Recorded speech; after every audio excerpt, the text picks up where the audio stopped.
ॐ ज्ञानतिमिरन्धस्य ज्ञानाञ्जनशलाकया चक्षुरुन्मिलितं येन तस्मै श्रीगुरवे नमः।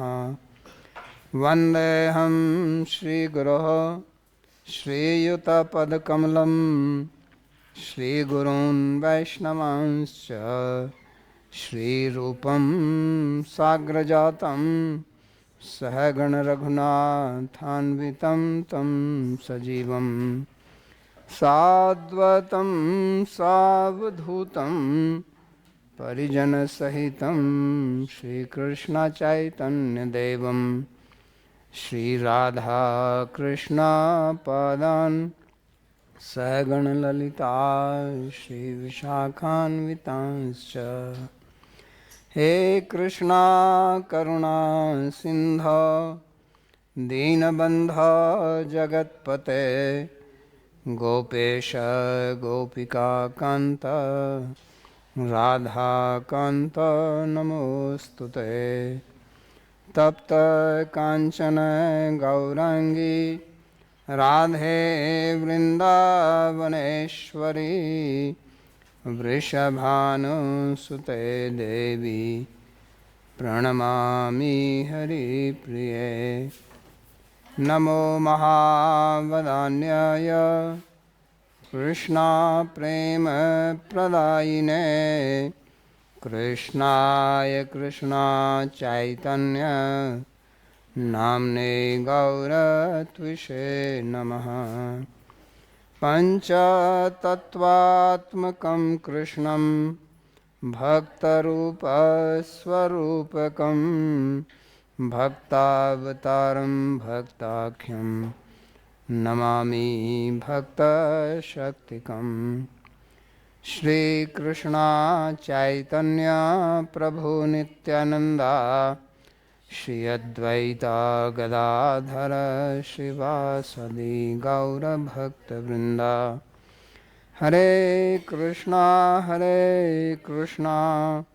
कृष्णा कृष्णा हरे हरे हरे राम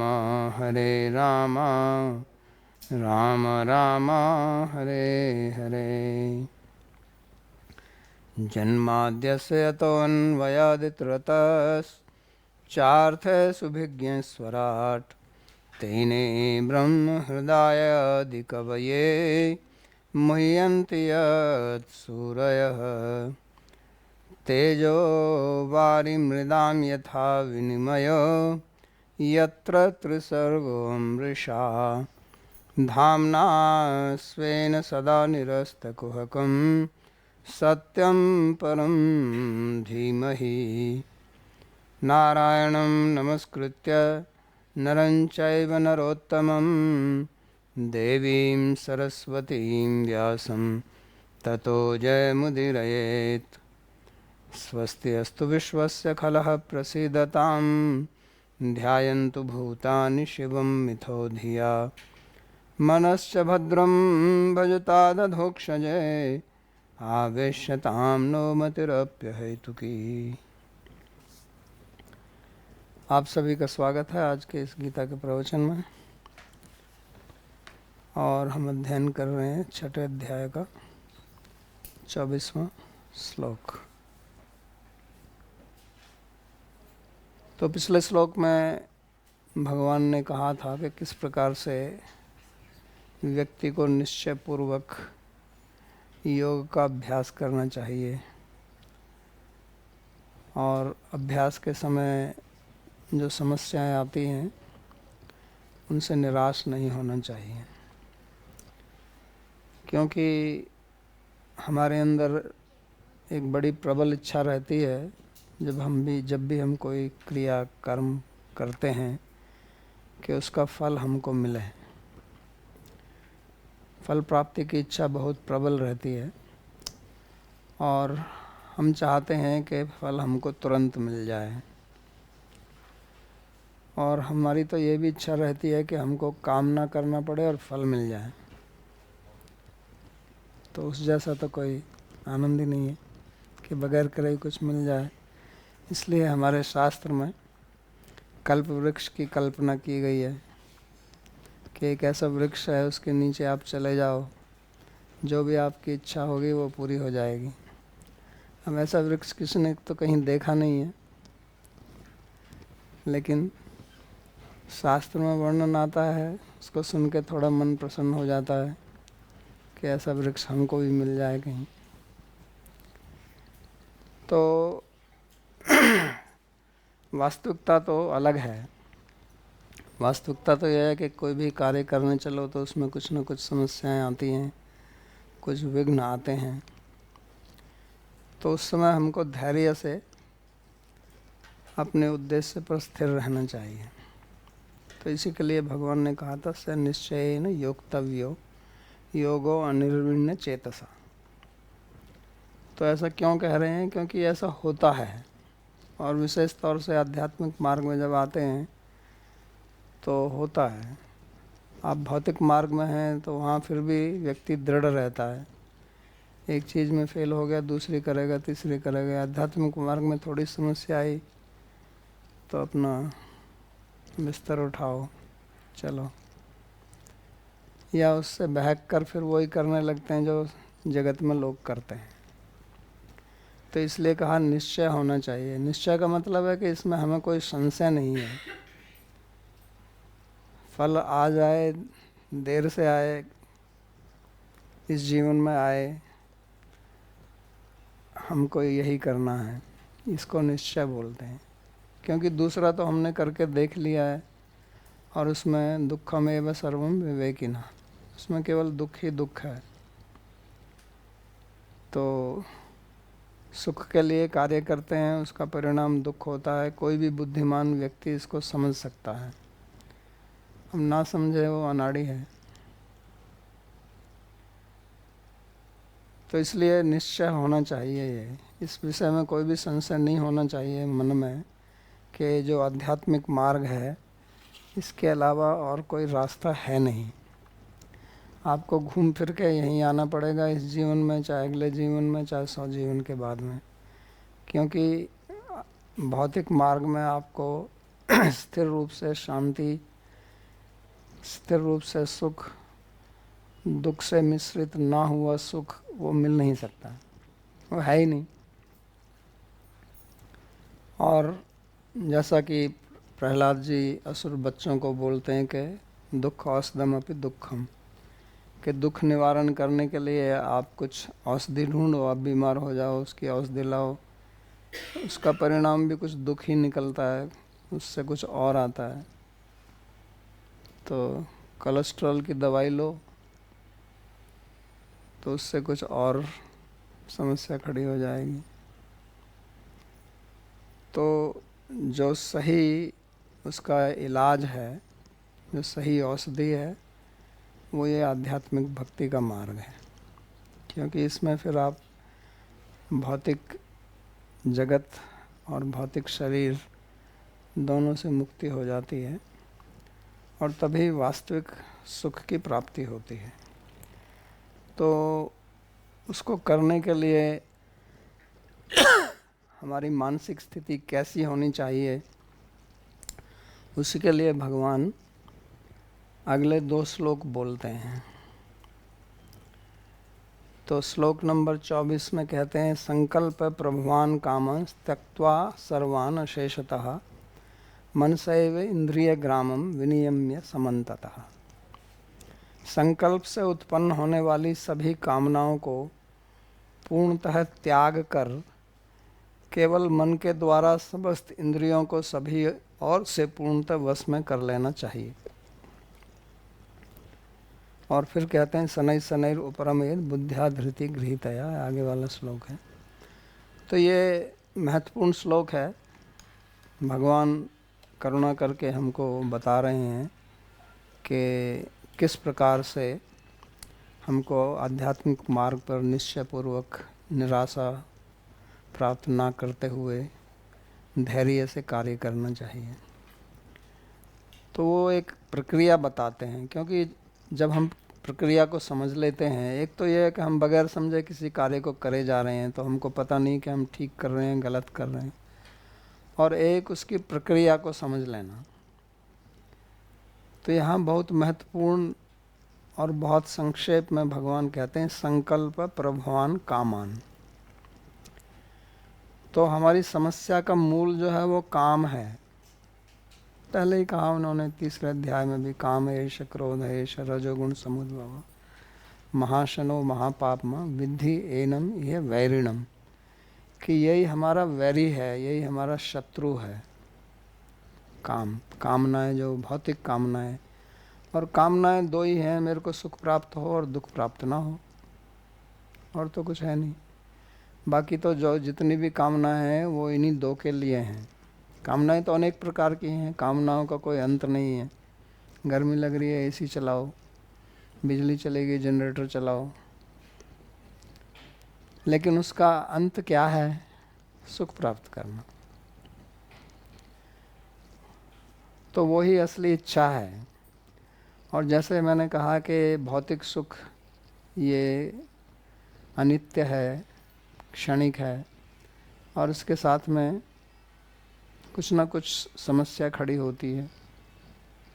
बिजली का बिल भी आएगा, जनरेटर में डीजल भी डालना पड़ेगा, आजकल डीजल महंगा हो गया, मिलेगा भी नहीं कुछ समय बाद, तो कुछ ना कुछ, फिर ऊपर से उसकी जो गैस है वो निकलेगी, स्वास्थ्य के लिए हानिकारक है, तो कुछ ना कुछ समस्या आएंगी। ये भौतिक जगत इस तरह से ही है। तो इसलिए वो कहते हैं कि ये जो कामनाएं हैं इनको पहले समझिए कहाँ से आती हैं। और कुछ कामनाएं तो ऐसी हैं जो आवश्यक हैं, हमें अपना जीवन चलाना है तो हमको भोजन चाहिए, कपड़ा चाहिए, रहने के लिए स्थान चाहिए, बीमार हो जाएं तो दवाई चाहिए, तो आवश्यक है। लेकिन कुछ ऐसी हैं जो हम अनावश्यक पाल लेते हैं, उनकी कोई आवश्यकता नहीं है, लेकिन मन जो है वो ऊब जाता है एक परिस्थिति से, फिर उसमें कुछ बदलाव चाहता है, उसके लिए फिर कुछ यत्न करता है। तो इस प्रकार की कामनाएं पैदा होती रहती हैं। तो इसलिए पहले हमको समझना पड़ेगा ये कामनाएं पैदा कैसे होती हैं। तो उसका यहाँ पर विज्ञान भगवान बता रहे हैं, बहुत ही संक्षेप में, 2-3 शब्द ही बोले, संकल्प प्रभवान कामन,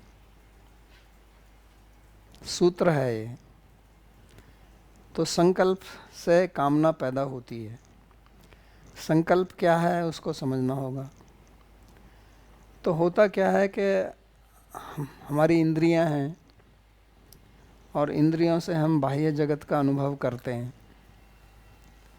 और उसमें भी दो मुख्य हैं, एक देखना और एक सुनना। हमारा जितना भी ज्ञान है जो बाह्य इंद्रियों से प्राप्त हुआ, उसमें से करीब 85% देखने से आता है। ये सबसे मुख्य है, दृष्टि, देखना। तो हम कोई चीज़ देखते हैं तो देखने से क्या होता है, सबसे पहले जब कोई भी बाहर का बाह्य विषय इंद्रिय के संपर्क में आता है तो फिर हमारे मन में जाता है, या आजकल बताएंगे कि ब्रेन में जाता है, और उससे फिर एक अनुभूति होती है कि ये मेरे को अच्छा लगता है, अच्छा नहीं लगता है। सबसे पहले वो वास्तव में उसका पता भी ना चले क्या है क्या नहीं है, उससे पहले भी ये अनुभूति हो जाती है कि अच्छा है नहीं है। आपको हम कुछ खाने की चीज़ दें, आपको ये पता नहीं है क्या है, ये कोई नई वस्तु दी जाए आपको, भोज्य पदार्थ, खाद्य पदार्थ, आपको पता भी ना हो कि ये क्या है, लेकिन इतना तो आप बता सकते हैं कि आपको अच्छा लगता है नहीं लगता। इसके लिए ये ज्ञान की आवश्यकता नहीं है। तो उसी प्रकार से हम जब कोई भी विषय देखते हैं तो तुरंत हमारे अंदर एक ये भाव आता है कि ये अच्छा है या ये बुरा है, ये मेरे को पसंद है या मेरे को पसंद नहीं है, ये मेरे को अनुकूल है या अनुकूल नहीं है। तो वो ज़रूरी नहीं है कि हम उस समय उसकी कामना कर रहे हैं, लेकिन ये जब ऐसी इच्छा होती है तो उसी से फिर संकल्प होता है, और उससे फिर इच्छा पैदा होती है कि ये मेरे को प्राप्त हो।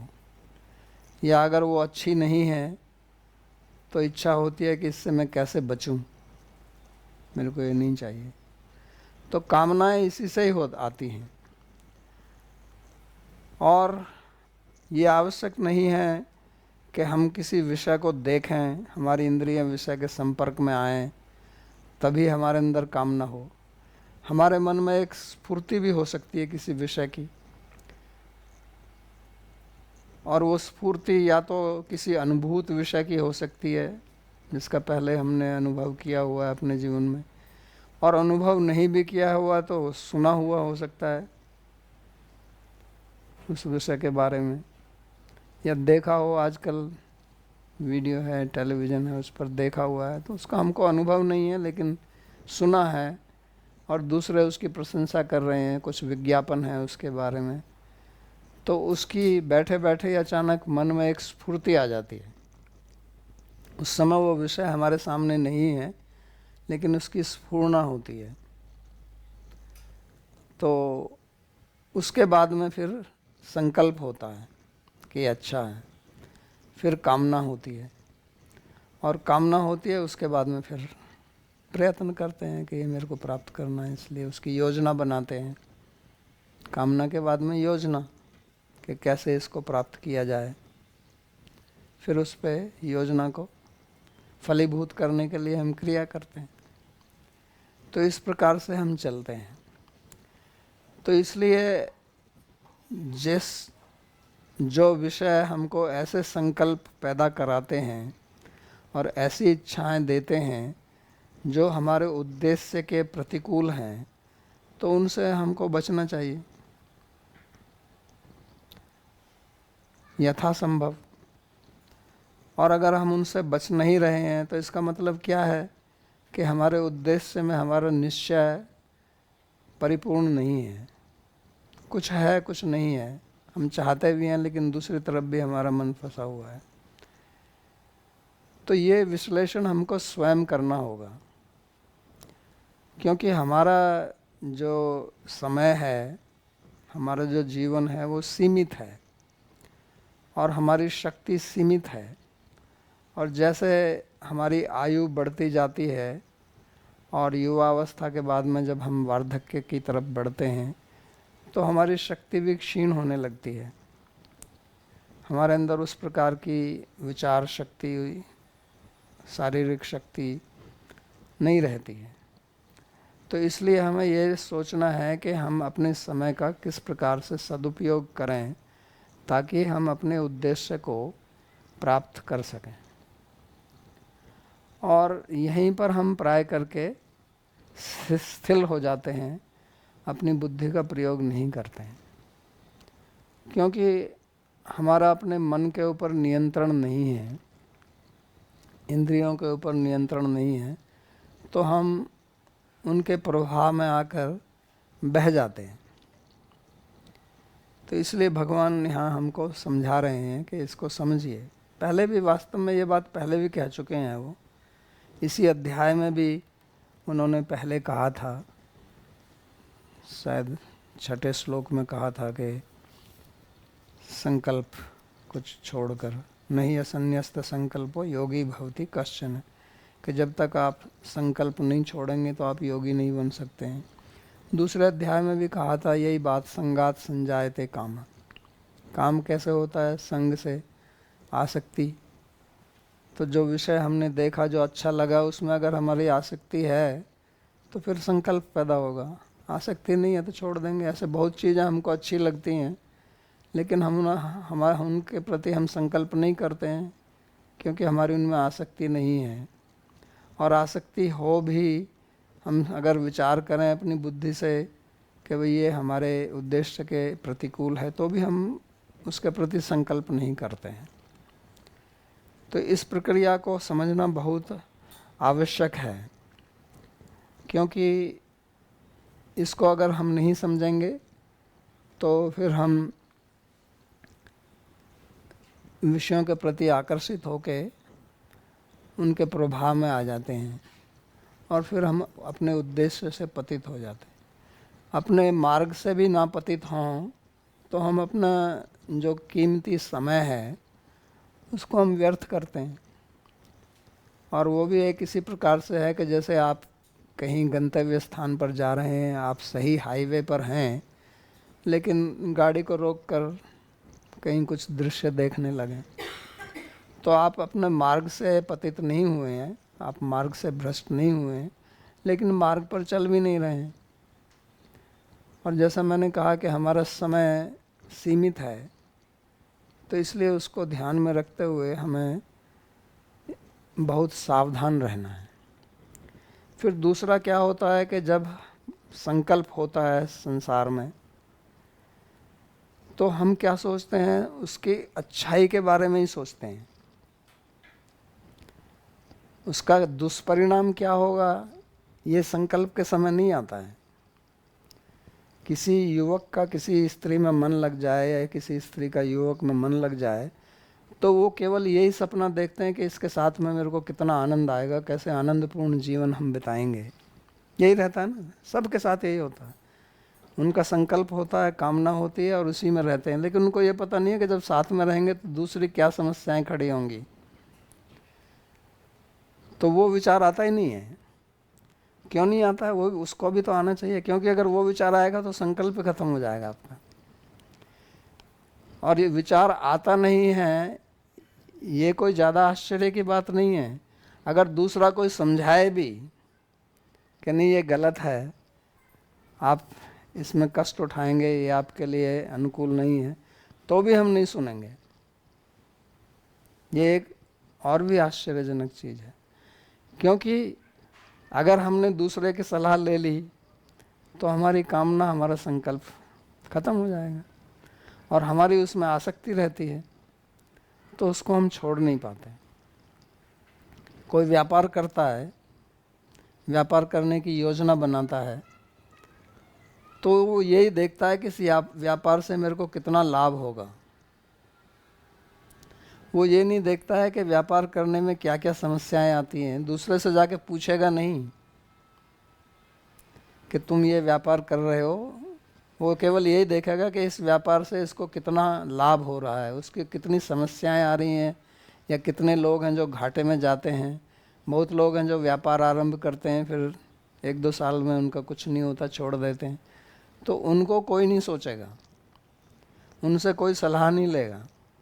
केवल जो व्यक्ति सफल है अपने व्यापार में, बहुत अच्छा जिसका व्यापार चल रहा है, उसी के उदाहरण को देखेगा।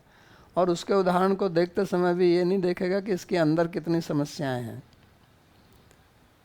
तो ऐसे ही संबंध बनाते हैं, तो जिन्होंने संबंध बनाए हैं उनसे जाके सलाह नहीं लेंगे कि आपका कैसा जीवन चल रहा है, क्या क्या समस्याएं आ रही हैं। तो बुद्धिमान व्यक्ति वो होता है जो दूसरों के अनुभव से सीख लेता है, और मूर्ख तो सीखता ही नहीं है कभी। उसको कोई सिखाए तो वो और उल्टा क्रोधित होगा सिखाने वाले के ऊपर कि तुम कौन होते हो मेरे को बताने वाले, मेरी अपनी बुद्धि नहीं है क्या? हाँ, आपकी अपनी बुद्धि है, तभी तो आप इतना दुख उठा रहे हो। ये आपकी बुद्धि का फल है। तो इसलिए ये भी हमको समझ लेना चाहिए कि अगर मन में संकल्प हो भी गया है तो कृपया उस संकल्प के केवल लाभ की तरफ ही दृष्टि मत रखिए। उस संकल्प से जो कामना और कामना से जो सुख की प्राप्ति होगी, केवल उस पर ही दृष्टि मत रखिए। लेकिन उससे क्या हानि हो सकती है, क्या दुख हो सकता है, किस प्रकार के कष्ट आपके ऊपर आ सकते हैं, उनको भी ध्यान में रखिए, क्योंकि उनको ध्यान में रखने से आप बहुत सारी समस्याओं से अपने को बचा सकते हैं। तो उसी के लिए भगवान यहाँ बताते हैं, करुणा करके हमको समझा रहे हैं, क्योंकि हम मूर्ख हैं, बार बार उसी गलती को करते रहते हैं। चारों तरफ लोग वही गलती कर रहे हैं, हम भी वही गलती करते हैं। तो बात साधारण है। वास्तव में जब हमारी बुद्धि शुद्ध होती है, उसमें कोई मल नहीं होता है, तो ये बात समझने में कोई ज़्यादा देर नहीं लगती है। लेकिन जब हमारी बुद्धि में अशुद्धि रहती है तो बात अंदर जाती नहीं है। और अशुद्धि क्या है? वो आसक्ति जो अंदर बैठी हुई है। और आसक्ति किस कारण से है? इस आशा से कि इससे मेरे को सुख मिलेगा, और कुछ बात नहीं है कि ये मैं संबंध बनाऊंगा, मैं शादी करूं, मैं ये बिजनेस करूं या जो भी करूं, इससे मेरे को सुख मिलेगा। लेकिन अगर हम उस पर ठीक से विचार करें, दूसरों को देखें, दूसरों के अनुभव से सीखें, तो शायद हम बहुत सारी समस्याओं से बच सकते हैं। लेकिन उतनी बुद्धि का प्रयोग कोई करता नहीं है, और उसका कारण ये है कि हमारी बुद्धि में आसक्ति बैठी हुई है, और उसके कारण हम ठीक से सोच नहीं पाते हैं। सोचते ही नहीं है, सोचने का प्रयास ही नहीं करते हैं। तो इसलिए भगवान यहाँ पर बता रहे हैं। और फिर सोचने का प्रयास करें तो हो सकता है हमारे पास इस प्रकार का ज्ञान ना हो, तो उसी ज्ञान को भगवान यहाँ पर दे रहे हैं। तो यहाँ वो कहते हैं संकल्प प्रभवान कामं त्यक्त्वा सर्वान अशेषतः। श्री रामानुजाचार्य जी ने बहुत अच्छी बात कही है। वो कहते हैं कि संकल्प से जो काम आते हैं, ये संकल्प प्रभवान कामन क्यों कहा। ये आचार्य लोग कितनी गहराई से विचार करते हैं, आश्चर्य होता है उनकी बुद्धि को देखने से। वो कहता है कि संकल्प प्रभवान कामन क्यों कहा। अगर हमारे काम, हमारी कामनाएं सारी संकल्प से ही आती हैं, तो उसको कहने की क्या आवश्यकता थी। तो कहते हैं कि कुछ कामनाएं संकल्प से नहीं आती, कुछ ऐसे ही शारीरिक चीज़ों से आ जाती हैं। जैसे गर्मी है, गर्मी लगी, तो इसमें थोड़ी कि आप संकल्प करते हैं कुछ, गर्मी लगी मेरे को ठंडा चाहिए, भूख लगी खाना चाहिए। तो इस प्रकार की जो कामनाएं होती हैं, उसके लिए कोई विशेष संकल्प नहीं करना पड़ता। तो संकल्प की बात यहाँ आती है जब कोई विषय फिर दिमाग में घुसता है, फिर उसमें इच्छा होती है, उसके बारे में बोलते हैं। तो ये भी सोचने वाली बात है। दूसरा ये है कि संकल्प शब्द जो है दो प्रकार से प्रयोग किया जाता है शास्त्र में। यहाँ जिस प्रकार से भगवान ने प्रयोग किया है वो एक प्रयोग है। दूसरा प्रयोग किया जाता है संकल्प, जिसको विल पावर बोलते हैं, कि जब आपका निश्चय हो जाता है कि मेरे को एक करना है, तो उसका एक आप संकल्प करते हैं। उसमें भी, उस अर्थ में भी बहुत बार संकल्प शब्द का प्रयोग होता है। यहाँ उस संकल्प की बात भगवान नहीं कर रहे हैं। यहाँ संकल्प वो है जो इच्छा पैदा होने से पहले होता है, और इच्छा पैदा हो गई, उस पर आपने निर्णय ले लिया, फिर आप उसको करने के लिए कटिबद्ध हैं, उसको भी संकल्प कहते हैं। कि मैं ये संकल्प करता हूँ कि मैं कार्य को करके छोड़ूंगा। इस प्रकार से जो होते हैं वो संकल्प का भिन्न अर्थ है। तो जैसा मैंने कहा कि संकल्प करने से होने से पहले मन में एक स्फूर्णा होती है, एक स्फूर्ति आती है, और फिर संकल्प होता है। तो वो जो स्फूर्णा होती है उस स्तर पर समस्या नहीं है, लेकिन जब संकल्प हो जाता है तब समस्या चालू हो जाती है। हालांकि उस संकल्प का बीज वो स्फूर्णा या स्फूर्ति ही है, लेकिन वो इस प्रकार से है जैसे एक दर्पण है। तो दर्पण में कोई वस्तु उसके सामने आती है, वस्तु सामने से हट गई तो उसमें चित्र नहीं बनेगा फिर। तो दर्पण जो है वो चित्र को पकड़ता नहीं है, लेकिन संकल्प ऐसे है जैसे कैमरा। तो कैमरा से आपने एक चित्र ले लिया तो वो उसके अंदर जमा हो गया। और स्फूर्ति ऐसे है जैसे कोई वस्तु दर्पण के सामने आई, तो इसलिए उसको पहले ही पकड़ना है।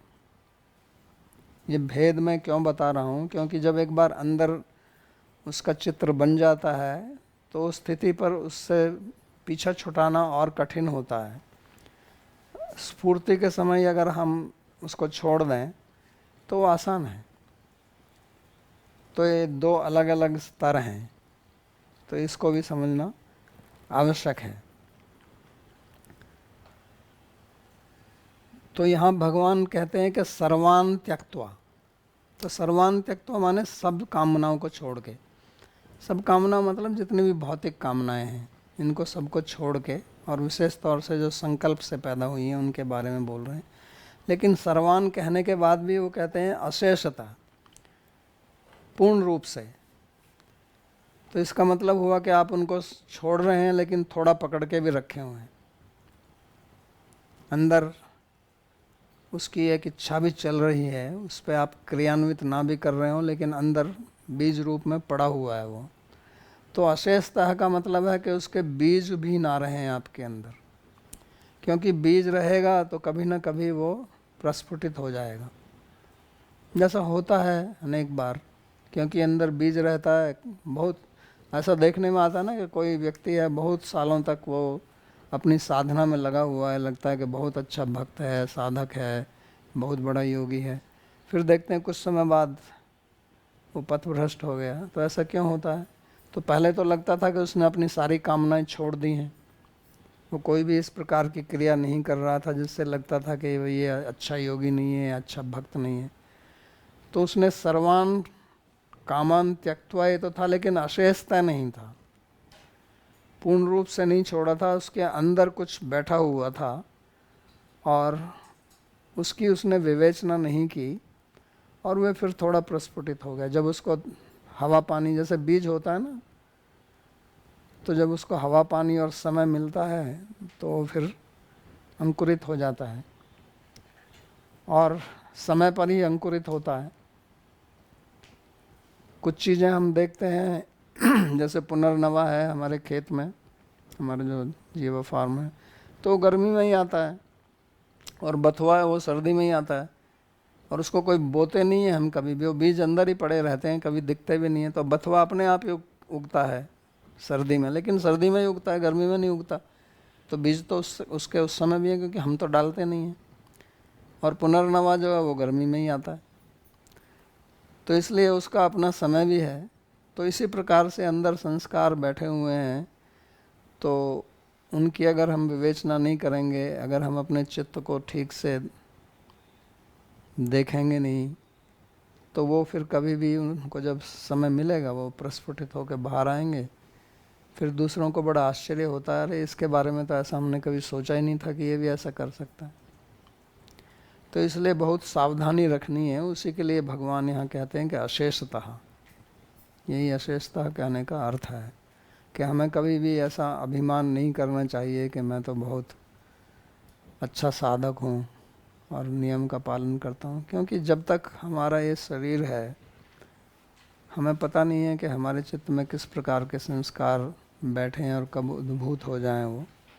तो इसलिए बहुत ही सावधानी बरतनी है। इसलिए उपनिषद में कहता है क्षुरस्य धारा कवियोर वदंती, कि ये मार्ग जो है ये ऐसा ही है जैसे छुरे की जो धार होती है, उसमें थोड़ा सी असावधानी हुई तो आपका हाथ कट जाएगा।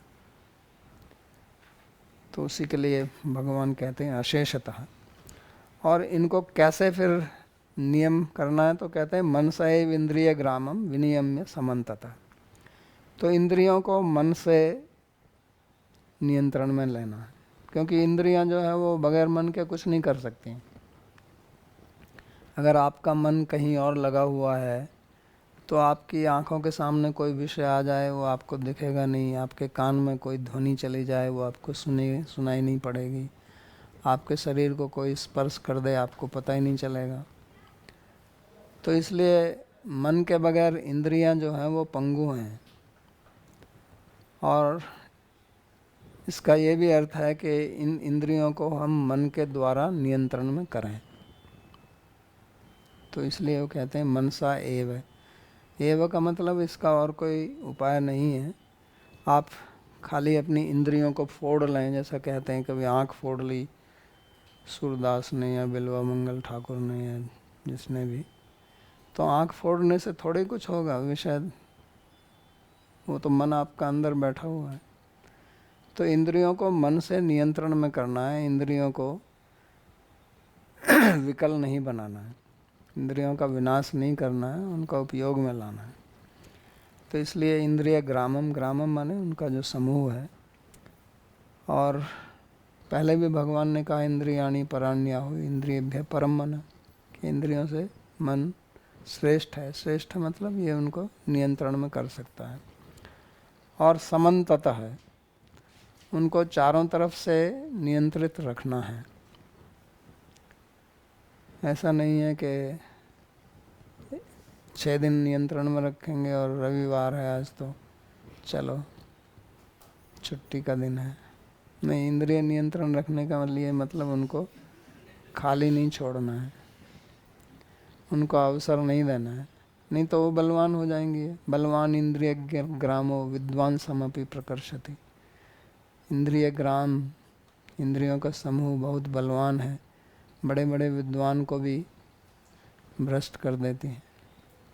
तो इसलिए एक युद्ध की तरह, जैसा कि गीता युद्ध के क्षेत्र में बोली गई, तो उसका यही बताना है कि हमारा जो साधक का जीवन है वो एक युद्ध का क्षेत्र है और शत्रु चारों तरफ बैठे हुए हैं, तो उनसे हमको पग पग पर सावधान रहना है। और कुछ शत्रु तो ऐसे होते हैं जो अपने अंदर ही आपकी तरफ ही हैं। जो सामने शत्रु खड़े हुए हैं वो तो दिखाई देते हैं, लेकिन जो आपकी अपनी सेना में ही शत्रु बैठे हुए हैं उनको भी कैसे पता लगाएंगे। तो वो संकल्प, काम, क्रोध, वो तो हमारे अंदर ही बैठे हुए हैं ना, वो तो कहीं बाहर से नहीं है। दूसरा अगर क्रोधित होता है तो पता लगता है। हम जब क्रोधित होते हैं तब हम थोड़ी सोचते हैं कि मैं गलत कर रहा हूँ, तब तो ये सोचते हैं कि हाँ ये तो मेरे को करना ही है। तो इसलिए भगवान कहते हैं कि इनको सब प्रकार से नियंत्रित में रखना, कोई इनको मौका ना मिले। और उसके लिए हमको तत्व दृष्टि रखनी है। तत्व दृष्टि यही है कि अगर कोई ज्ञान मार्ग का पथिक है तो उसको समझना है कि ये सब जितना भी विषय है ये सब भौतिक है, इसमें है क्या। वास्तव में अगर देखा जाए, आज की जो क्वांटम फिजिक्स है उसकी दृष्टि से देखा जाए तो क्या है, मनुष्य का शरीर है या कोई भी विषय, सब कुछ एटम्स घूम रहे हैं, प्रोटॉन, इलेक्ट्रॉन, न्यूट्रॉन, इधर और तो कुछ है नहीं, उन्हीं का संघात ही है ना। और क्या है जिससे हम आकर्षित होते हैं, उसका अगर विश्लेषण करें तो उसमें है क्या वास्तव में। तत्व की दृष्टि से देखें तो कुछ भी नहीं है। आकर्षण करने वाली चीज़ कोई है थोड़ी, लेकिन माया के कारण ऐसी दिखती है हमको। यही तो माया, भगवान कहते हैं ना, मम माया दुरत्यया, कि मेरी माया है ये। हिरण्यमय पात्रेण सत्यस्य अपिहितम मुखम, ईशावास्य उपनिषद में कहा है कि सत्य का मुख जो है वो हिरण्यमय पात्र से ढका हुआ है। तो है क्या वास्तव में। जो चीज़, जिस चीज़ को हम देखते हैं कि ये पीला रंग है, वास्तव में वो पीला रंग थोड़ी है। तो उसमें से पीला रंग जो है वो प्रतिफलित होकर हमारी तरफ रिफ्लेक्ट करके इधर आता है तो लगता है पीला है। किसी व्यक्ति की चमड़ी हमको सुंदर लग रही है, वो वास्तव में सुंदर है क्या है, वो तो रिफ्लेक्शन से ऐसे दिखाई पड़ती है। वास्तविकता में है क्या वो, कुछ है नहीं। तो जब अगर हम तो तत्व दृष्टि रखेंगे, चीज़ों के जो चीज़ हमको आकर्षित करती हैं उनको अगर हम तत्व की दृष्टि से देखने लगेंगे तो हमारा आकर्षण समाप्त हो जाएगा। पर वो देखनी पड़ेगी, उसमें थोड़ा बुद्धि स्थिर करके लगानी पड़ेगी। इसलिए आगे भगवान बुद्धि की बात करते हैं ना, बुद्धिया धृति गृहीतया। तो ये आवश्यक है।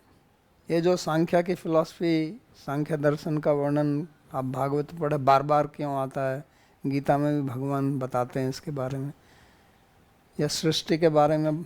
सब पुराणों में सृष्टि की प्रक्रिया दिखाई गई है। क्यों दिखाई गई है वो, उसका पीछे उद्देश्य क्या है, हमें ये समझाना नहीं है। लोग कहते हैं अरे यहाँ भागवत में तो लिखा है कि चंद्रमा जो है सूर्य से उधर है, इधर है। वो यहाँ वो तत्व नहीं है। हमको बताना चाहते हैं कि इसके पीछे केवल एक ही तत्व वस्तु है, जो वही वास्तव में सही है। सत्यम परम धीमहि वही है, जन्मादस्य अतः उसी से आया हुआ है सब। जैसे आजकल के बताते हैं बिग बैंग थ्योरी में कि पहले केवल एक बहुत एनर्जी का पॉइंट था, उसी से सब कुछ आया है। अगर उसी से सब कुछ आया है तो इसमें फिर आकर्षित होने वाली क्या चीज़ है जिसके चक्कर में हम पड़ जाएं। तो इस सब से दूर उठ के हमको अपनी तत्व पर दृष्टि रखनी है। तो फिर हमारे मन जो है, इंद्रियां जो है, वो इन सब चीज़ों से भ्रमित नहीं होंगी। और अगर हम भक्त हैं तो भगवान कहते हैं वासुदेव सर्वमिति, कि ये सब भगवान ही है। भगवान की दृष्टि से देखना कि भगवान की शक्ति है। इसलिए विभूति योग का वर्णन करते हैं ना आगे वो, कि हर चीज़ उन्हीं की बनाई हुई है, उन्हीं की विभूति है और उन्हीं के लिए है, हमारे लिए नहीं है। हम भोक्ता नहीं है, वो भोक्ता हैं, हम सेवक हैं, हम दास हैं। तो इस प्रकार की अगर हमारी दृष्टि रहती है तो फिर हम भगवान की माया से भ्रमित नहीं होंगे।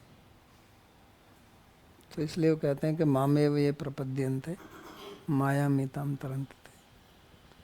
जो मेरी शरण में आता है, मेरी शरण में आता है, इस बात को समझना और इसको समझकर इसकी स्मृति में रखना, इसको भूल नहीं जाना, यही बुद्धि का प्रयोग है। तो इसलिए भगवान कहते हैं कि इसको समझिए आप।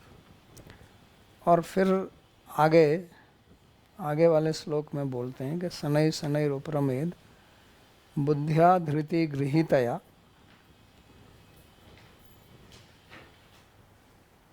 कहाँ गया,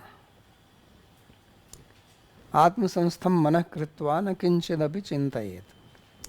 धारणा द्वारा दृढ़ की गई बुद्धि के माध्यम से मन को आत्मा में स्थिर करके अन्य किसी वस्तु का चिंतन न करते हुए मन को धीरे धीरे शांत करना चाहिए। तो यहाँ भी भगवान बता रहे हैं कि साधक को किस प्रकार से काम करना चाहिए। तो पहले तो वो कहते हैं कि शनै शनै, कि धीरे धीरे। क्योंकि कभी क्या होता है कि मानो जैसे कोई व्यक्ति है, उसको किसी चीज़ की आदत पड़ी है, लत पड़ी हुई है, फिर वो किसी, क्या हुआ, क्या हो गया,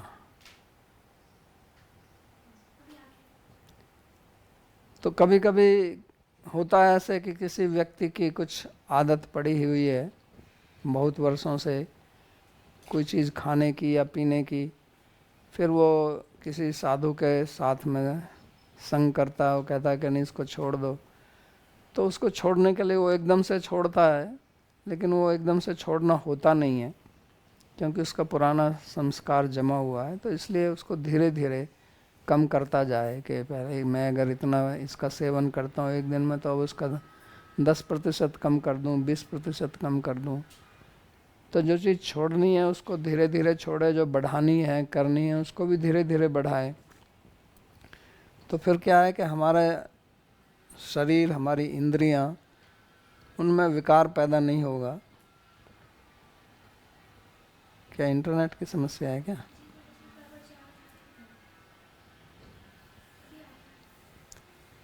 तो इसी के लिए भगवान कहते हैं कि शनै शनैर उपरमेत। तो एक योजनाबद्ध तरीके से कि भाई मेरे को ये चीज़ इतने दिन में छोड़नी है, तो रोज़ में इतना इतना कम, या हर एक सप्ताह में, महीने में इतना कम करूँगा। तो इस प्रकार से हमको उपरमेत मतलब उनको नियंत्रित करना चाहिए। जो हमारी गलत आदत है उनको छोड़ देना चाहिए। और बुद्धिया धृति गृहीतया, तो इसमें बुद्धि का बहुत महत्व है, क्योंकि मन के ऊपर बुद्धि है। इंद्रियाणि पराण्यहु इंद्रियेभ्यः परम मन, मनसस्तु परा बुद्धि। तो बुद्धि जो है उससे विचार करना, उससे हमेशा ये एक जागरूकता रखना, चेतनता रखना अपने अंदर के ये मेरे लिए अच्छा है, ये अच्छा नहीं है। क्योंकि जब हमारी बुद्धि सो जाती है तभी सब समस्याएं आती हैं।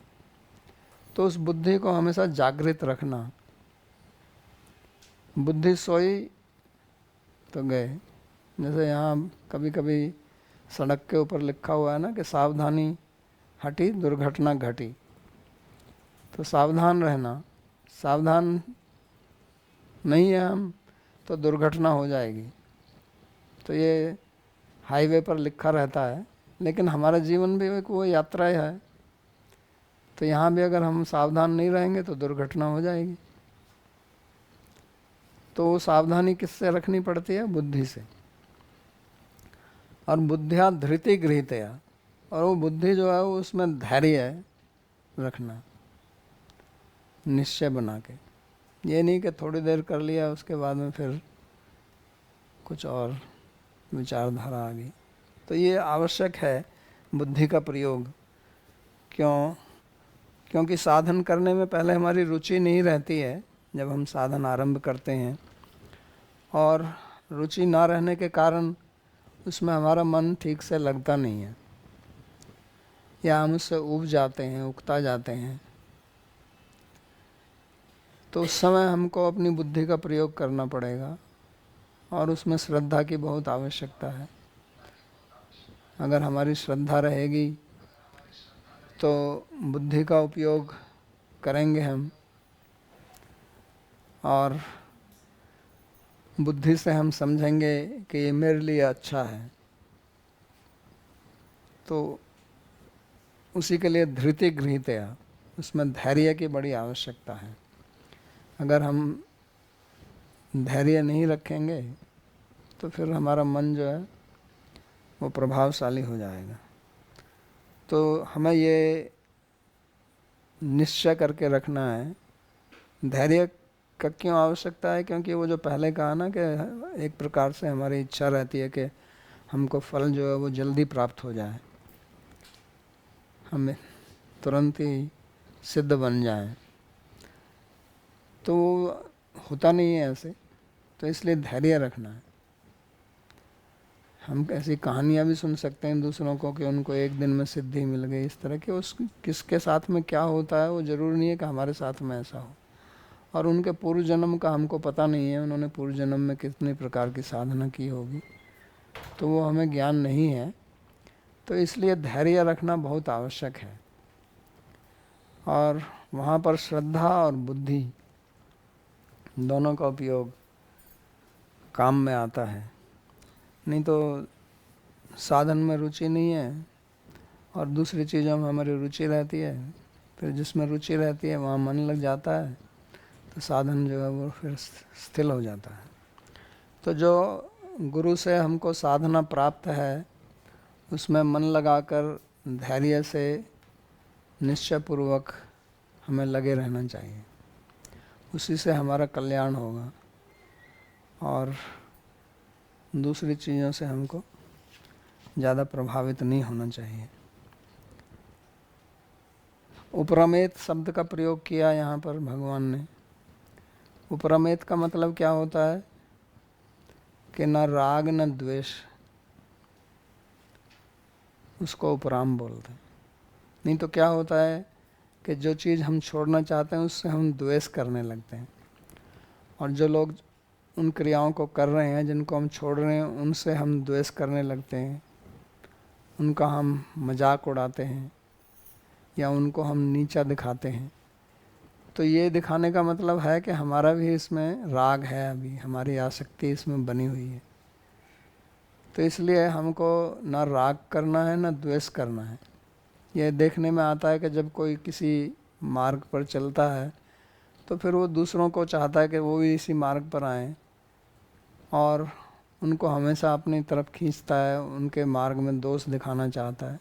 तो ऐसा करने की आवश्यकता नहीं है। आप अपनी साधना कीजिए, दूसरे की इच्छा होगी तो आपसे आके पूछेगा तब आप उसको बता सकते हैं, उसमें कोई बुराई नहीं है। लेकिन दूसरे को उसके मार्ग से हटाना ये ठीक नहीं है, और उसका मतलब ये भी होता है कि आपकी अभी आसक्ति गई नहीं है। तो इसलिए उपरमेत शब्द का प्रयोग भगवान ने किया है कि आपको ना किसी से द्वेष करना है ना राग करना है। और आत्मसंस्थम मन कृत्वा, जो मन है उसको परमात्मा में लगाना है। आत्म शब्द के दोनों अर्थ हैं। आत्म शब्द का अर्थ आत्मा भी है और परमात्मा भी है। तो आत्मसंस्थम मनः कृत्वा न किंचिदपि चिंतयेत। तो वास्तव में तो ये यहाँ जो ध्यान मार्ग की बात भगवान कर रहे हैं, निर्विकल्पक समाधि की बात कर रहे हैं। क्योंकि भगवान ने गीता में अनेक प्रकार के मार्गों का वर्णन किया है। इसी अध्याय में निर्विकल्पक की भी समाधि की भी बात करते हैं, सविकल्प की भी करते हैं। क्योंकि पहले उन्होंने ये भी कहा कि जब आसन पर बैठने की बात करती थी तो मन संयम में मत चित्तो युक्त आसीत मत पर, तो वहाँ कह रहे थे कि अपना मन जो है मेरे में लगाओ। और यहाँ पर कहते हैं कि न किंचिदपि चिंतित, किसी की भी चिंता ना करें। तो ये जो पतंजलि का योग सूत्र है उसमें जो आरंभ में उन्होंने योग की व्याख्या दी है, योग का लक्षण बताया, योग चित्त वृत्ति निरोधा। तो चित्त वृत्ति निरोध ही यहाँ पर भगवान इस श्लोक में बताते हैं कि न किंचिदपि चिंतित, मन में किसी की भी चिंता ना करे, कोई भी चित्त वृत्ति ना बनाए। और जब कोई भी चित्त वृत्ति नहीं बनेगी तो तब क्या होगा? आत्म साक्षात्कार होगा। क्योंकि हमारा जो चित्त है उसमें वृत्तियाँ बनती रहती हैं, लेकिन जब उसमें वृत्ति नहीं होगी तो उसमें केवल आत्मा की चेतना रहेगी। जैसे आप एक घड़ा बनाते हैं, तो घड़ा बनाते हैं तो आरंभ में जब घड़ा बनाते हैं तो खाली रहता है ना, लेकिन उसमें आकाश तो रहता है ना। फिर उस घड़े में आप कुछ भर दें, कुछ वस्तुएं रख दें, तो वो वस्तुएं उसके अंदर रहती हैं। लेकिन सारी वस्तुओं को निकाल दें तो आकाश तो फिर भी रहेगा ना उसमें। तो इसी प्रकार से हमारे चित्त में अनेक प्रकार की वृत्तियाँ जमा हैं। अगर हम उन सब चित्त वृत्तियों को निकाल दें तो क्या रहेगा? चेतनता रह जाएगी। तो इसलिए कहते हैं आत्मसंस्थम मन कृत्वा न किंचित अभिचित्येत। तो अगर आत्मा का अर्थ आत्मा ही लें तो इसलिए वहाँ पर आत्मा की अनुभूति होगी, जो योग सूत्र में कहा गया है तदा द्रष्टु स्वरूपे अवस्थानम, कि उस समय जो है दृष्टा जो है अपने स्वरूप में स्थित हो जाता है। अपना स्वरूप मतलब आत्म स्वरूप, तो उसमें वो स्थित हो जाता है। और अगर हम भक्ति की दृष्टि से देखें तो आत्मा का अर्थ हम परमात्मा करें यहाँ पर, या भगवान करें, तो उनके ऊपर मन लगाएं और किसी चीज़ का विचार ना करें। न किंचिदपि चिंतयेत। तो हमारी सारी वृत्तियाँ, हमारे सारे मन की विचारधारा, सारी शक्ति जो है वो उसी पर, भगवान पर लगे। अगर हम मंत्र जप करते हैं तो मन के ऊपर ही हमारा मन जो है उसके ऊपर ही केंद्रित हो। जैसा कि योग सूत्र में भी कहा तज्जपस तदर्थ भावनम। तो भगवान के बारे में भी उन्होंने कहा ना ईश्वर प्रणिधानात्वा, और फिर ईश्वर की व्याख्या की उन्होंने। और उसके लिए उन्होंने कहा कि तस्य वाचक प्रणव। प्रणव जो है वो भगवान का नाम है, परमात्मा का नाम है, और उसका जप करें और उसके जप पे उसके अर्थ का ध्यान करें। तो ऐसा अर्थ भी इससे लिया जा सकता है, आत्मसंस्थम मन कृत्वा। तो दोनों प्रकार के अर्थ हम कर सकते हैं। योग मार्ग, ध्यान मार्ग वाले उसका अर्थ ऐसे कर सकते हैं, अगर भक्ति मार्ग वाले हैं तो उसका अर्थ भगवान पर लगा सकते हैं।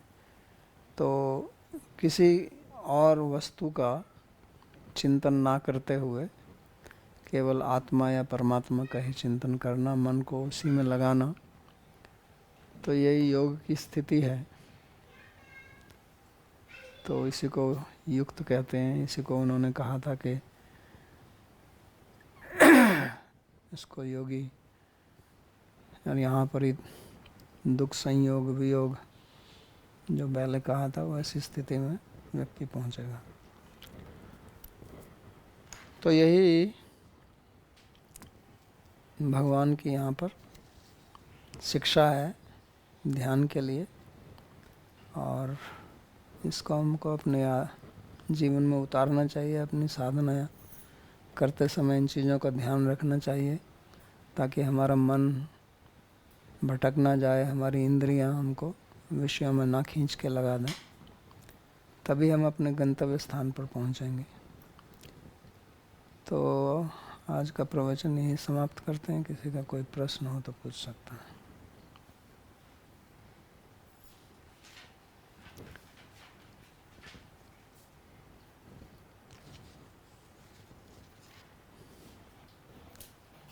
संदीप जी।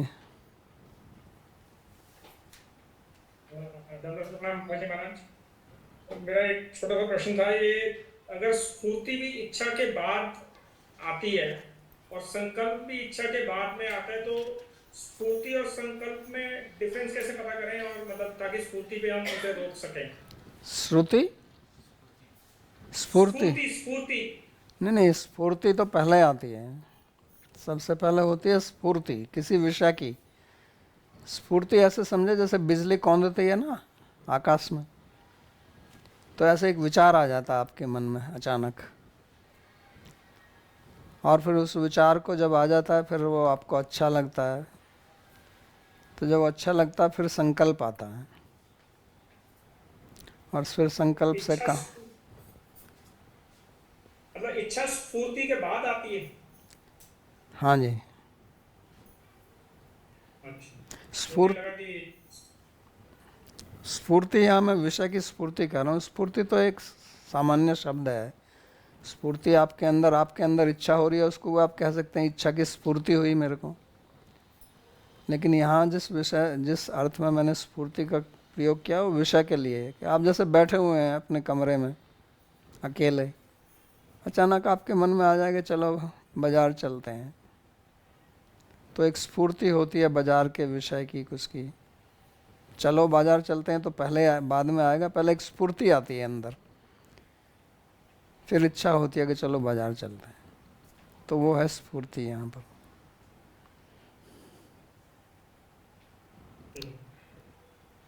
और कोई प्रश्न है?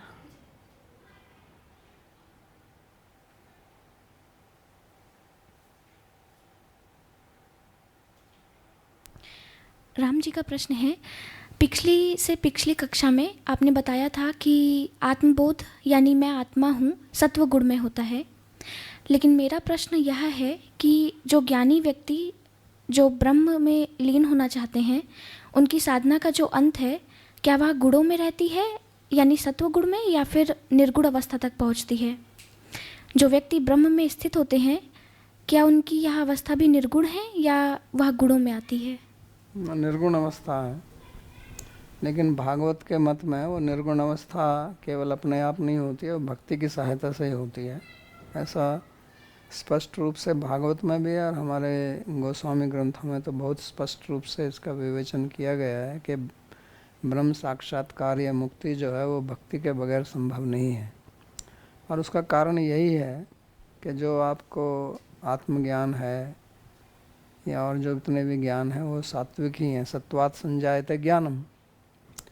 लेकिन उससे परे जाना है, मुक्ति प्राप्त करनी है, मुक्ति हित्वा अन्यथा रूपम स्वरूपेण व्यवस्थिति, तो बगैर भक्ति के नहीं होती है, क्योंकि भक्ति गुणातीत है।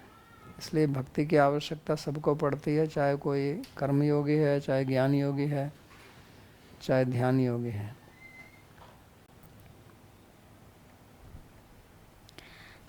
राम जी का दूसरा प्रश्न है, बाबा जी, मेरे मन में यह कामना है कि मुझे कोई प्रेम करे, मेरी बुद्धि को यह कामना मेरे बुद्धि को हरण कर लेती है और मुझे लोगों के प्रति आसक्त बना देती है, और यह आसक्ति केवल दुख ही देती है। फिर भी इस कामना को छोड़ने की इच्छा नहीं होती। इस प्रबल इच्छा को का अंत मैं कैसे करूं?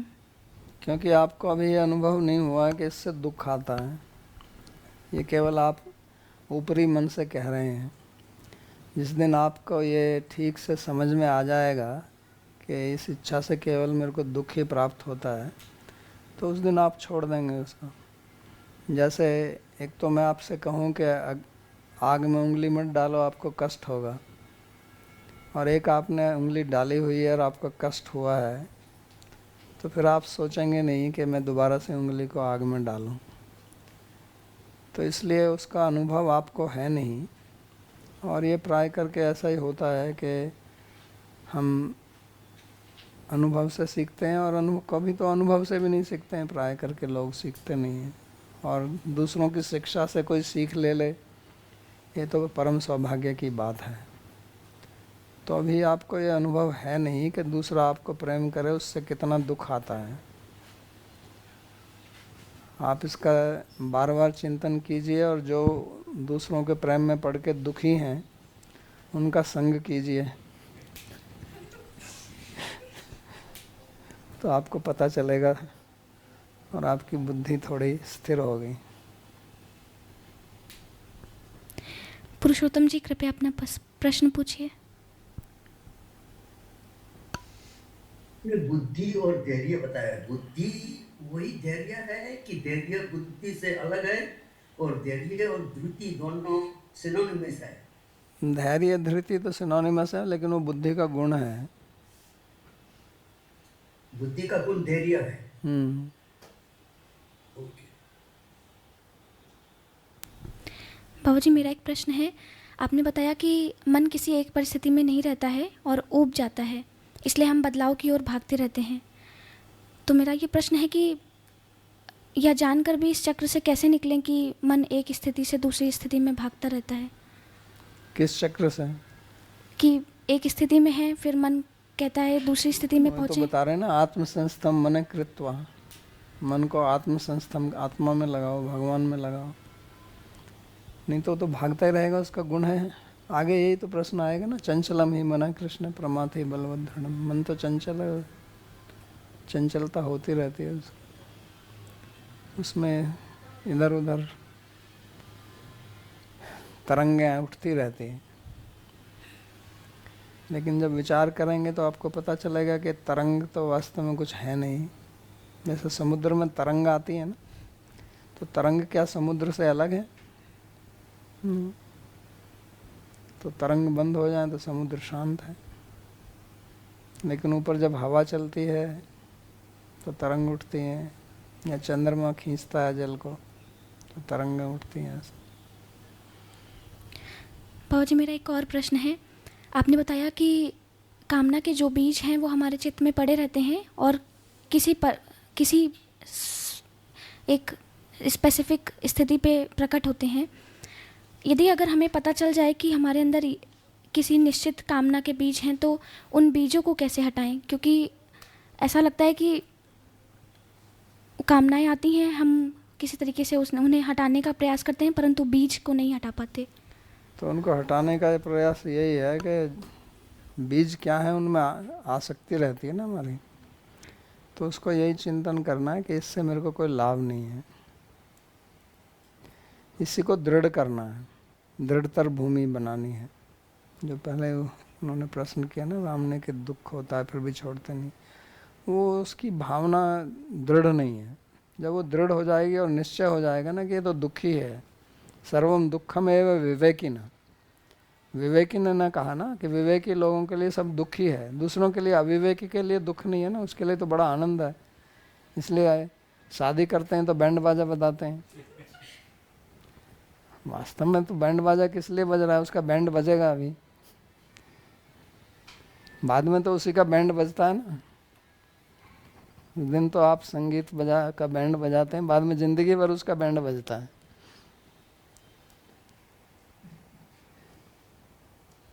तो वो अविवेकी का लिए, जो विवेकी है वो तो जानता है,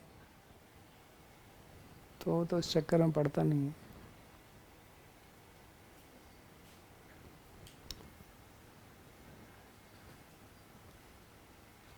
चलिए, सर्वोपनिषदो गावो दुग्धा गोपाल नंदनः पार्थो वत्सः सुधीर भोक्ता दुग्धं गीतामृतं महत् एकं शास्त्रं देवकी पुत्र गीतम् एको देवो देवकी पुत्र एव एको मंत्रस्तस्य नामानि यानि कर्माप्येकं तस्य देवस्य सेवा कार्पण्यदोषोपहतः स्वभावः पृच्छामि त्वां धर्मसम्मूढचेताः यच्छ्रेयस्यात् निश्चितं ब्रूहि तन्मे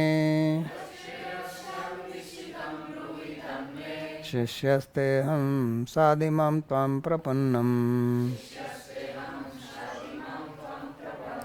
यत्र योगेश्वरः कृष्णो यत्र पार्थो धनुर्धरः तत्र श्रीर्विजयो भूतिर्ध्रुवा नीतिर्मतिर्मम। कृष्णाय वासुदेवाय देवकी नंदनाय च नंदगोपकुमाराय गोविन्दाय नमो नमः। नमः पंकजनाभाय नमः पंकजमालिने